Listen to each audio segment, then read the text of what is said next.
you need to participate. And if you do, then candidates like our next guest are going to win. Keith Pekow is the mayor of Orland Park. He's the Republican nominee for Congress in the 6th, running against one of the most noxious individuals on the planet that I've ever come across, Sean Casten. Keith, thanks for joining us again. Appreciate it. Thanks for having me, Dan and Amy. So I understand you and Mr. Casten had a spirited exchange of views before the Tribune editorial board yesterday. Oh, well, it was really a phone call that I got from the Tribune, and they interviewed me, I don't know, about 3 weeks ago or so, but they put it in the paper. Oh, is that what that was? I see. Yeah.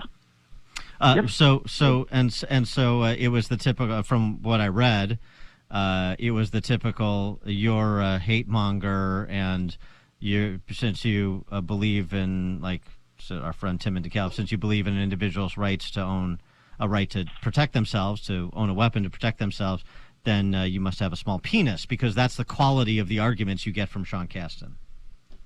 Yeah, I mean, yesterday, he called me a coward, and I was an instructor, weapons system officer in the F-15E. Got 3 tours over in the Middle East, had dozens of combat sorties, and to be called a coward from the likes of him is laughable. But it's really nothing new from him. I mean, he's called me just in this race, extremist, a homophobe, transphobe. Yesterday he implied that I was a domestic terrorist. What? This is what he does. He resorts to name calling because he's incapable of having a coherent, thoughtful, and honest debate on the facts. And he does this in Congress all the time. It demonstrates that he doesn't have the temperament, the maturity, or the character to be a congressman. And has he accomplished anything as the congressman there in your district? Has he accomplished anything? Well, other than voting for raising taxes continuously and spending money and putting $9 trillion more debt on the American public? No. So let's take a step back and let's talk a little bit about you as well. For those unfamiliar, I don't know who would be unfamiliar at this point, particularly listening to this show, but so you rose to prominence when you defeated sort of the Democrat kleptocracy in Orland Park twice, two-term mayor of Orland Park. And you've been outspoken in a thoughtful way. I think people may disagree with your conclusions, but I mean, it's PowerPoint presentations at city council meetings, village board meetings that really shot you to additional prominence during COVID, just going through the data and the science and talking about what makes sense and what doesn't. You were one of the communities, one of the few communities that resisted the governor's diktats and said, we're working with our business community and in consultation with our public health people who live and work in Orland Park, and we're making decisions that make sense for us based on what we understand to be true.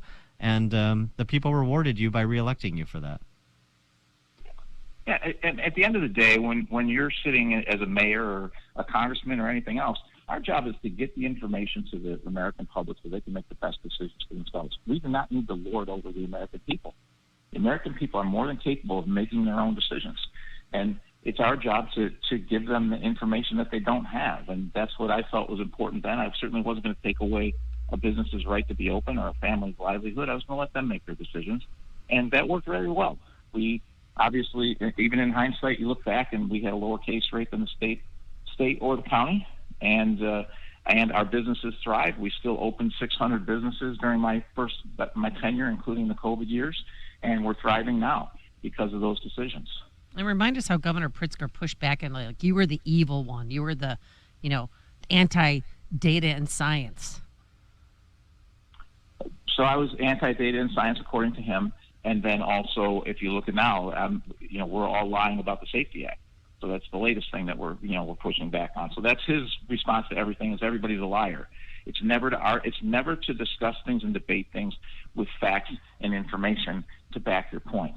It's just name calling people liars. I mean, it's Sean Casten, J.B. Pritzker. They're cut of the same cloth.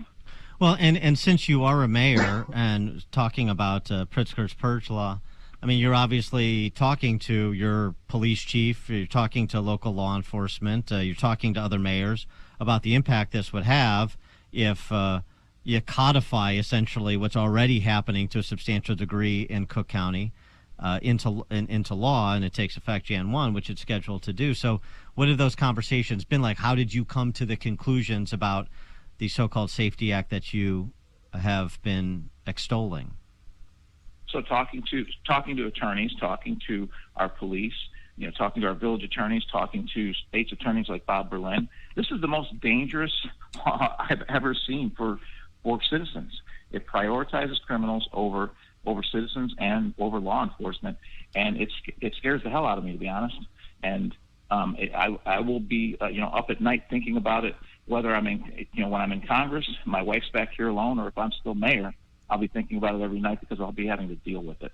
So it's everything in there is that we've heard that is scary and could potentially lead to a lot of problems is real, and we need to be concerned. My opponent, he said everyone who opposes a racist. Because Yeah, again, of course, of Right. course, And you're of course. homophobic. Yeah, right. because they can't debate things on fact. Well, Yeah, they need and- an evil boogeyman because they can't run on their own record, so they need an enemy, and they try to make you like Trumpian somehow.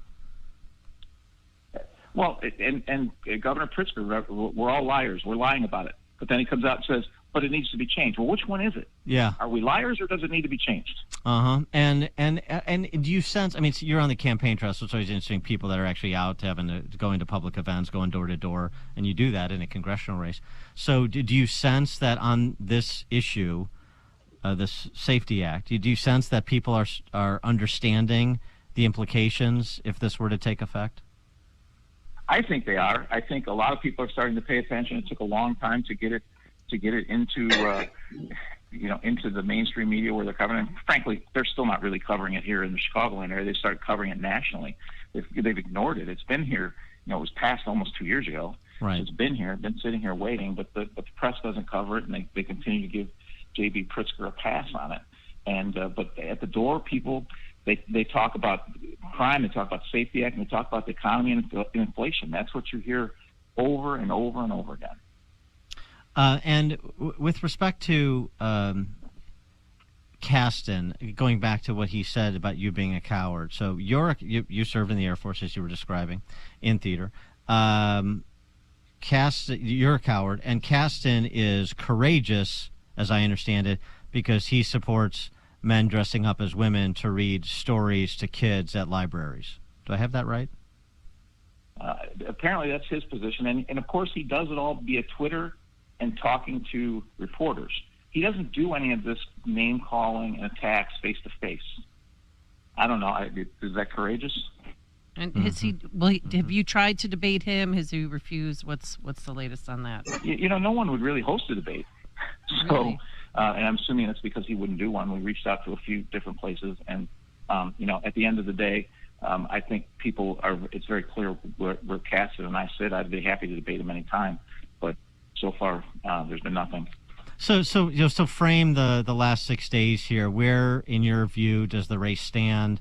What do you need to see happen in order to be victorious? What's the choice that boil down the choice for voters listening between you and Kasten, as if it's not obvious?